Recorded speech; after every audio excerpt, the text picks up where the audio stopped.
Hello, beautiful people.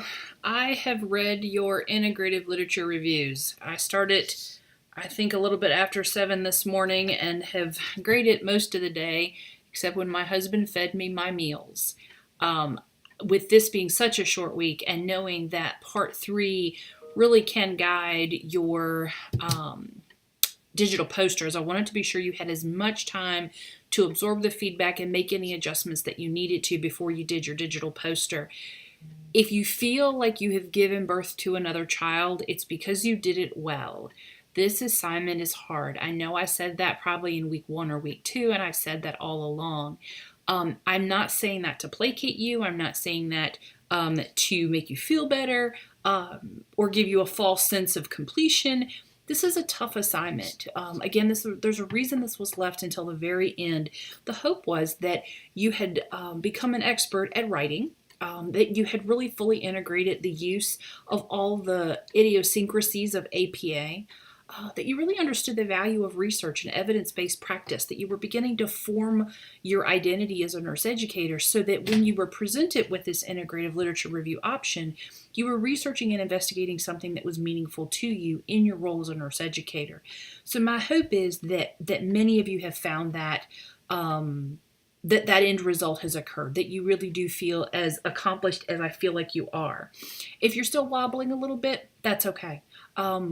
If I've sent you a message or I've jotted you a note that says, hey, let's talk about this, it's not a big deal. I just want to make sure that as you wrap this process up, that you have real clarity in understanding how you use a PICO formatted research question to guide a quality integrative literature review.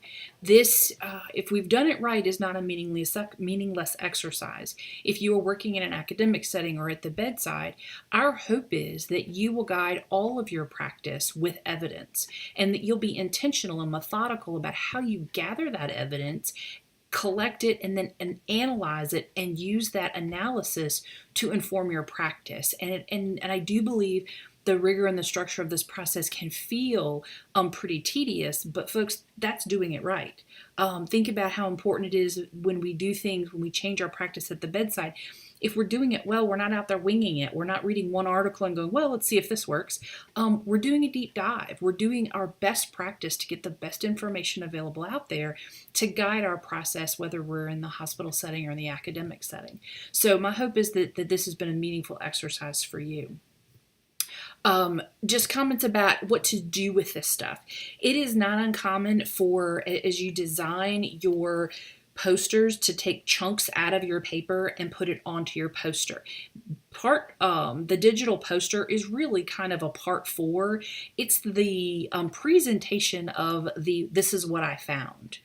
So if you've been given feedback that things need citations or things need support, you want to be very intentional about correcting that. That doesn't mean you have to rewrite it or resubmit it. It just means that for your own purposes, do not take a section that isn't properly supported and drop it down on your poster, because then you're copying the mistake from your paper and you're putting it on your poster, and it will you'll get dinged for it there again.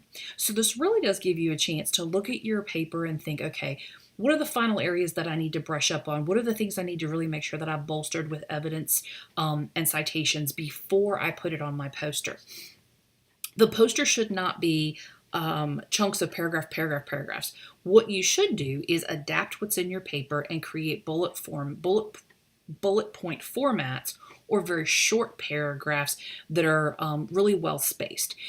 If you've been to a presentation where you've gone through the poster room and posters are everywhere, think about the experience of walking by a poster and how you got interested in the poster. First, it was the title. Did the title have something in it that was relevant? Was it concise and was it clear? Then you began to look at human nature. We look for color, we look for patterns, we look for prints, we look for figures. Think about how you can make your poster aesthetic and attractive with appropriate graphs, tables, and figures that add color and dimension to your narrative. And then you are going to use your narrative. You're going to properly insert all the sections that are required for your poster, and that's in the instructions. And you're going to design a poster that looks professional. If you've done this at your work, then you're one step ahead of folks. If you've never done this, that's okay. I'm going to see if I can find. A while back, I did a I think it was a voiceover, or maybe it was a screencast of a few posters I did. They weren't on an integrative literature review, but if you've never been to a poster presentation, I'll see if I can dig that up and put that in. It was a hyperlink, so I'll see if I can add that to this assignment, to this feedback as well. Let me check my notes and make sure I'm not forgetting anything. I am tired. Okay. 3 places to check before you put things on your poster. Go back into your paper. If you have written these studies or these authors or the what's another one? The researchers found. Those are real common phrases that are used. And let's say you've said these studies have found ... whatever it was, and then you just keep going.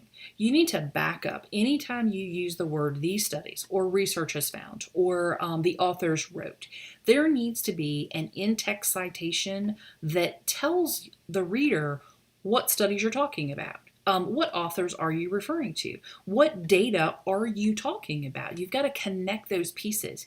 The only time that it does not have to be directly after the sentence is if you write, let's say, a 5 to 6 sentence paragraph, and everything in that paragraph is about the same research article, then in the very last sentence you can use an in-text citation, and it's inferred that the content in that paragraph is supported by that one citation. So that would not be uncommon, but it needs to be very clear that that paragraph is talking about a specific research topic or a specific research article, and that one in-text citation refers to everything. Most often, you're going to have paragraphs that have multiple in-text citations and multiple combined in-text citations. If you say these studies have, studies is plural. That means your in-text citation should be a combined in-text citation. It should be more than one study. Make sure that these are all congruent and they're matching and you're supporting what you're saying. It's not enough to say the research says and go on. You've got to say what research. That's the point at which you are at. That's what you've got to be able to do before you move forward in this process. The other thing to check is go through your reference list. Make sure that you have really proofread that because, again, you're going to be copying references from your paper onto your poster. There's a section on your poster that's for references. And depending on how you craft or design your poster, that little box may not be enough. And that's okay. Do a second reference sheet. And I think actually the instructions encourage you to do that. And that is that reference sheet should be whatever you have referenced on your poster. Okay, so make sure that your reference list that you're using that only includes what's relevant on your poster, and you've cleaned everything up and you've addressed any proofreading errors and any formatting errors that are occurring. Again, you don't want to copy a mistake from one source and put it onto another. You want them to match or to be correct. The other thing that is often missed is in your paper. If you have not adequately addressed your limitations to include bias from individual studies and across studies, as well as limitations in your process, and then addressed internal and external validity, there's a box on your poster. You're going to have to do that. So clean that area up before you try to do it on your poster.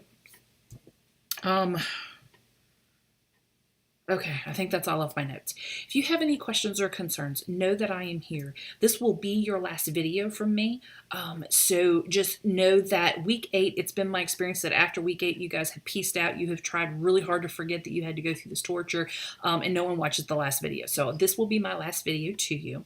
Your practicum logs. Make sure your last one is submitted, that all of your evaluations for practicum are done, and that your preceptor has done their evaluation as well.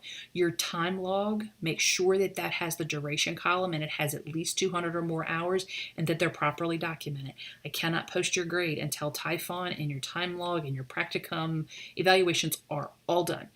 You will wind up earning an incomplete and it'll just hang there until everything gets done. So please be intentional about getting all that stuff wrapped up this week. Let me know how you are. Let me know how I can pray for you. Know that I'm thinking about you. And I'm going to be looking forward to seeing your posters soon. You'll have a great week.